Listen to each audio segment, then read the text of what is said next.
Sveiki, Agris, Warmap, zīmols pasaulē numur 1 pārdotākais zīmols siltajās grīdās.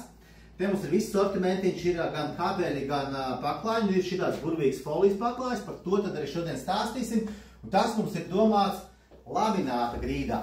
Lamināta grīdas, kā zināms, ir peldošās grīdas, un viņām ir vajadzīgs apakšklājs, kas amortizēs tajā brīdī, kad tas laminātiņš staigās. Tad, kā ieklāt lamināta grīdu apsildām? Ļoti elementāri. Pieņemsim, ka šis galds ir jūsu esošā grīda. Betona, koka, OSB grīdas, reģips, da vienalga kas. Laminātam jānodrošina ir apakšklājs. Tad Warmapam ir šāds speciāls apakšklājs. Viņš ir 6 mm biezs ar iegrieztām putoplasta līnijām. Šo te mēs izklāsim pa visu telpu. Un ņemam Warmap folijas izolācijas paklāju. Ņemt apsildes paklāju. Plānākais pasaulē. Superplāns vadiņš, te mums viņš ir iekšā. Šāds te superplāns.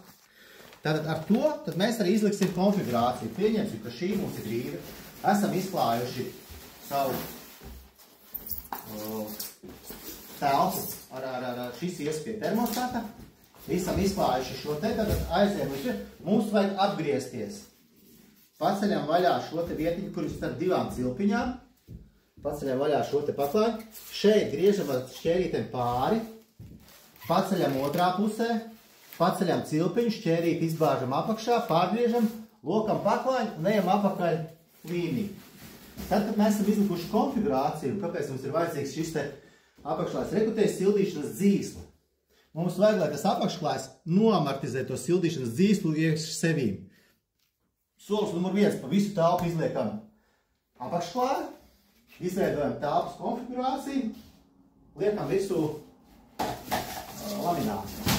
Viss. Lamināts automātiski iespiedīs iekšā apsildes elementu. Šajā vietā, kur ir barošanas vats pievienots, šeit izgriezīsim cauri apakšklāju 6 mm biezo, un viņš iesēdīsies tur mums iekšā viss.